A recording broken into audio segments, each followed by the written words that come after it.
Hello and welcome to Out in Front. Our guest on today's program is a uniform man wearing one of the most prestigious uniforms in the world, that of the U.S. Army. He is, however, a military man with a difference, one with a kind heart and a strong attachment to his native country. Through his humanitarian and community services, he has impacted the lives of hundreds of Cameroonian youths. Plus, his knowledge and sacrifice made to protect and promote the Cameroonian tradition has earned him a traditional title, that of ANYE. Please welcome to the program Mr. Divine ANYE. Hello and welcome, Divine. Hello, thank you for having me. When you arrived in the U.S. in 2000, joining the military was not the initial plan. So what prompted this decision? I understood and got exposed to the many opportunities that the U.S. military offered. I looked at the different military branches and their incentives, and I picked the Army because it provided a lot of opportunities and benefits that immigrants can actually develop and grow a career from. I understand that being in the military is like a family tradition for you. Yes. You want to tell me about that? Yes, my daddy was a police constable. My elder brother is in the Cameroon Army as a major. My younger brother and my younger sisters are also in the United States Army. So it is some career path that we have passion for, and we like it. All right. And I would wish that my children grow to become Navy officers. Wow. I already took them down to Naples to test drive a boat, test drive an helicopter, and they're getting excited about it.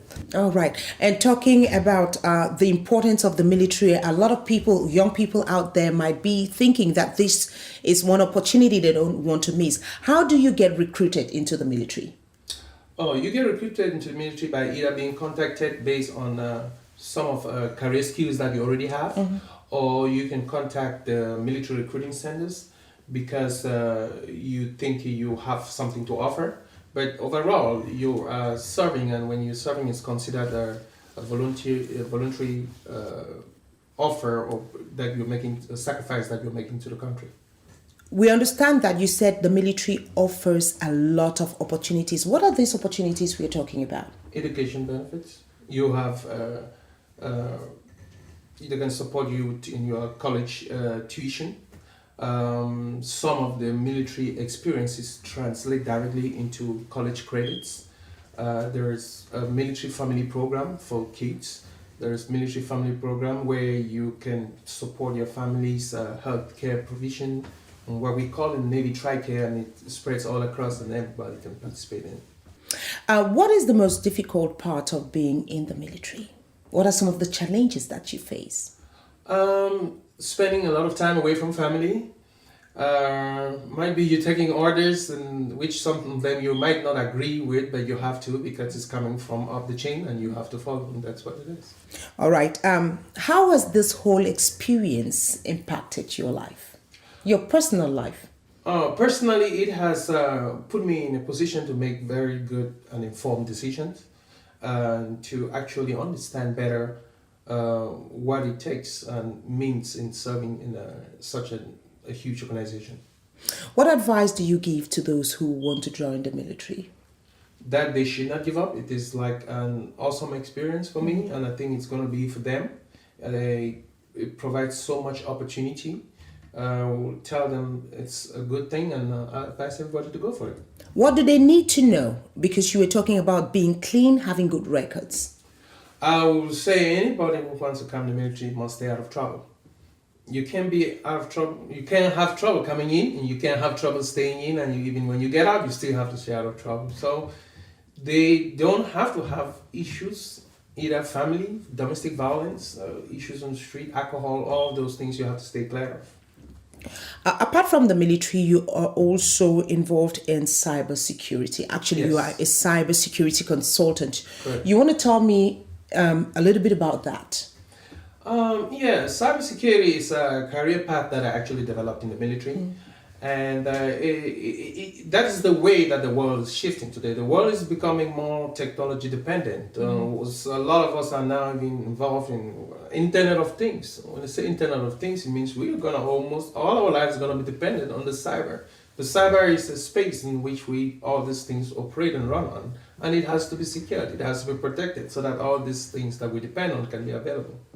You want to tell me, as you said, it's very important today, and you say it is even more important for those of us who are found in developing countries.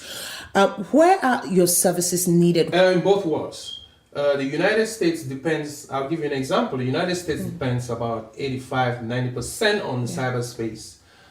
Third worlds, they really don't, but they are moving like the fastest moving towards dependence on cyberspace.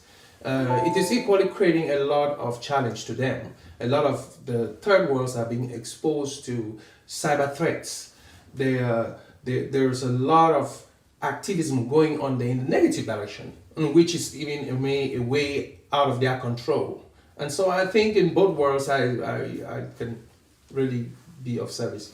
When we talk about cybersecurity and training, how much time does it take, and what amount of money should be involved in it? You know, the interesting thing about cybersecurity, you can even learn it from home. You just need to be exposed into what you actually have passion for. It is such a broad field of study. You have investigations, you have the legal people who want to know legal issues about cybersecurity. There is forensics, which people want to investigate. There is malware, you want to track all those illicit activities online. And so it's so huge, and people can learn them even online. And while learning, if your computer crashes or you run into some problems, that is the security we're talking about right there. And you can start by resolving your own problem and then discover a solution in cybersecurity. Tell me a little bit about cybersecurity in Cameroon. To be more precise, how can Cameroon, with its cybersecurity challenges, benefit from your services? They can benefit a lot. I've already started offering some of my services. I was in the cybersecurity, first ever cybersecurity forum held in Yaoundé. I think that was in February 2015. And we talked about Cameroon developing a national cybersecurity strategy. And that is how you go. It's something that should be led from the head of state. The commander-in-chief leads the cybersecurity effort in any structured environment. And I think Cameroon has to have a structure which is led by the head of state, who's the commander-in-chief, and then it comes down to us, practitioners and technicians, to tear it apart and then fit ourselves into our own different strengths. You own a cybersecurity company known as InfoPro Solutions. Right. You want to tell me about the services that you offer? Oh yeah, InfoPro Solutions, we offer the cybersecurity workforce development. We offer awareness to organizations who are moving into the cyber world and how they have to be secured, what they need to do. We equally offer cybersecurity training for those who want to take it as a career path. We equally do consultancy to some US organizations. And how is InfoPro Solutions a solution to cybersecurity? It is a solution first. I would say by providing workforce. We need people to do this. And if we can have people to do it, it helps. We need awareness. People need to be aware that there is a cybersecurity problem. They don't. People are not even aware. People still go online and click on links that they're not supposed to. People still come to work and plug in their own devices without actually understanding what the organization needs or doesn't. Right. And so that is a huge awareness issue. There's an awareness issue, there's a training issue for workforce, and then there's even a government responsibility to it. Now, let's drop the military, drop the cybersecurity, and talk about sports. Yeah. I know you have a passion for sports, and you're involved in you're involved in several athletic clubs. You support a lot of them. You want to tell me about this? Oh yes, I have. But you want to know one thing. I do all these things because I understand what is a threat. A threat is when there is lack of leadership from the responsible parties, then somebody's going to feel the slack. And if that person feels the slack, can lead kids to the wrong direction.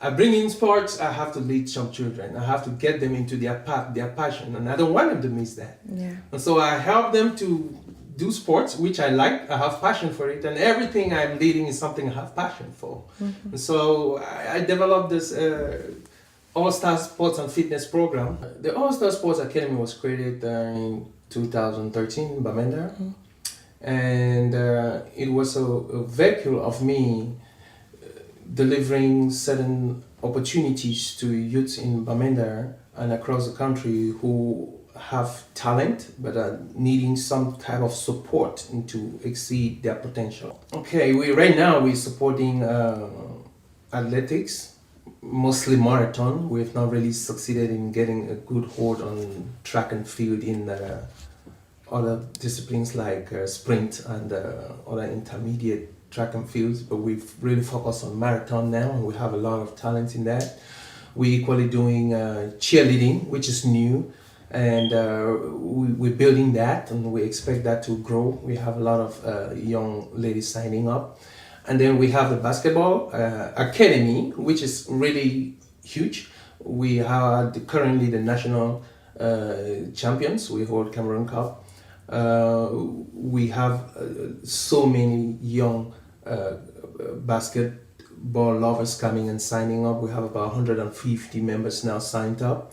We've gone across most of the national territory, and internationally we've been to Chad, we've been to Congo. And so that particular aspect is really growing fast, and we're having a lot of support from the national federation too.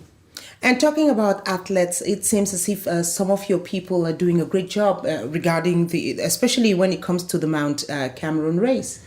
Yes, correct. We have the junior category. We have it locked down because we really focus on those youth who are trying to find a breakthrough, who we actually identify as having talent, but some of them just lack shoes to go exercise. Some of them just lack a few thousand to register for a competition. Some of them just don't even have the transport to get there. So we're not really looking for established athletes. We're looking for those that are trying to find an opportunity to make something happen. Let's talk a little bit about cheerleaders. That's something that is not common in Cameroon. I mean, it's not a tradition to have cheerleaders. How did that idea come in? How did the young Cameroonian girls kind of, go with the vision? Learning a good culture. I come to the United States, I learn a good culture, I will share it. Cheerleading is an American culture. It's something that they developed here. And if I see it, it's good. It makes young girls develop leadership skills. They develop career paths in it. They can serve. They can sustain programs. I will share it with my own young girls in Cameroon and help them develop.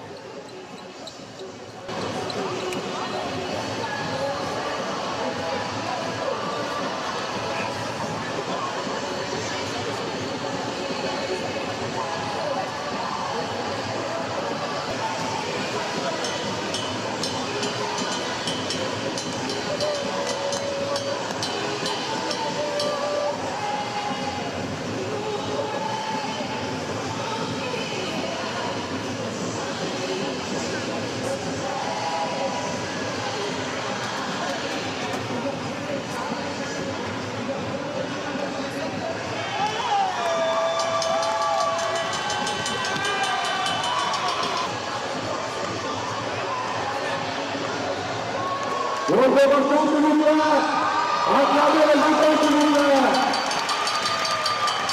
Elles sont agiles, athlétiques également.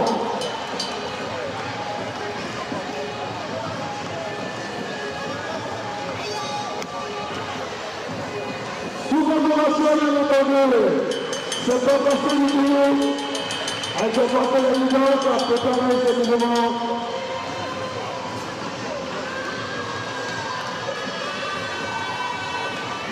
Tell me a little bit about the basketball, because I know you're very involved in basketball. You were one time a basketball player yourself, and you have a strong team coming up. Yes, Bamenda All-Star Basketball Club. We are actually the current Cameroon Cup holders. I formed that team based off of Bamenda, which is my home city, and one of my goals was to expose the challenges that some of the youths face, give them some leadership and guidance, an opportunity to develop. And that's why coming into Bamenda All-Star, I give you an option to stay focused, and I can help guide you into a career path.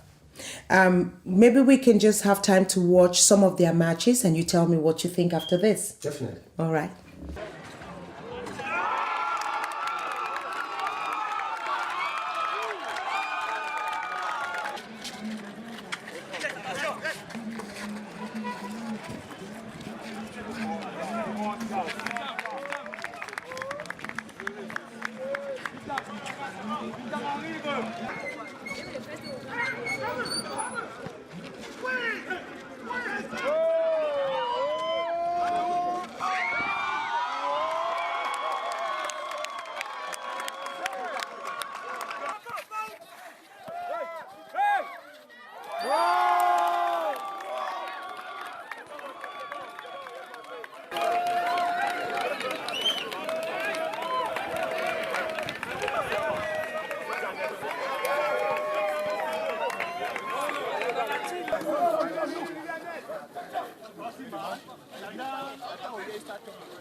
Oh, welcome back. There you saw your players playing with so much, vibrance, so much rigor, so much, determination, so much energy. What is your take when you look at them? How do you feel? I feel proud. I see them developing. I see them. You come in and I sell the vision to you, and then you pick it up. Mm-hmm. And I always share my information to them. I tell them what it takes to move from A to B. And whoever ends up being the winner is the person who wants it most. Talking about support, you have support from the Athletic Federation back in Cameroon, but you still do need a lot of finances to do what you're doing. So where do you get money from? To be honest with you, most of the funding comes from my pocket. I sponsor about 95% of these projects, and about 5% comes from donors, friends, and other organizations who can donate material, or I go around in the city collecting materials from people that I solicit from. Okay. Now, tell me a little bit about the coaching side of you. I understand that you coach. In fact, I will even say you are an inspirational speaker because you have so much passion when it comes to education, leading youths to the right path. You organize seminars as well, during which you coach people on several things. So what do people stand to gain in these seminars? They stand to understand career development. Yeah. They stand to understand that there are many paths to success. It's not just what it is at the end, it is how you get there and how you focus. Persistence. You have to be persistent. And you stay your path and stay your course, you'll get there. All right. You've been in the US for over 15 years, but you're still very attached to your culture. In fact, you have a traditional title, Fuangwe. You want to tell me about this title? Oh yeah, I had this title from Babango. Yeah. Thanks to Fondofwa Zofwa, who made me a Fuangwe. That was given to me because of the services that I've been offering to the Babango community here in the United States and back home. I did support the Government Technical College in Babango, set up a computer technology laboratory, and I've supported some of the library programs in his community, and he thought I have some leadership skills, and he made me a leader in their community. All right. So the name, what does it mean? Fuangwe means quarterhead, something. I think it's a jurisdictional title. You're very versatile. I mean, you do a lot of stuff at the same time. How will you describe yourself? As a multitasker who ventures into multiple things and try to build a lot of momentum around the things that I do. Now, you're a very busy man. How do you find time for family? Oh, family time is family time. And you know, we waste a lot of time in our lives. And if you can imagine, 3 hours of family time is a lot of time. If you really understand what is family time, and you know what each and everybody needs, you know what the children need, you know what your wife needs, you give her attention. When you give her enough attention, you give her attention. Your phone is ringing and this and that, give her attention. All right. We've come to the end of the first part of the program. I'm taking you to the second part, which is tic-tac. Divine, your strength. My strength is dreaming and dreaming very big. Your weakness. My weakness is fear to fail. One thing nobody knows about you. One thing that nobody knows about me is being too emotional. One thing America has taken away from you and one thing America has given you. America has taken away vitamin D, and they have given me a solid cybersecurity career. What do you hate most in people? People who lack initiative. What do you miss most back home? Food. And the food on your mind? Achu. Back home friends? Gustav. Oh, friends. Yeah. Who else? Really kind of Divine, a songway. Farah Kenze. Oh, Bishop Bushu. Depends on the sector. That friend. Now, you want to do you speak the dialect? Yes. Go ahead. I speak Mancon. I want Tatunga. I speak Lamsot. We from at Shati. I speak Babungo. Kaluka.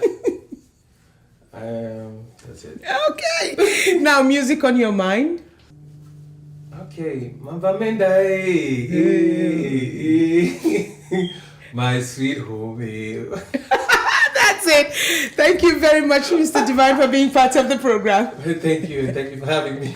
All right. It's on that note that we come to the end of the program. Thank you very much, Divine, for being part of the program. Thank you for having me. All right. We close up, ladies and gentlemen, on today's edition of the program Out in Front. Hope to see you next time.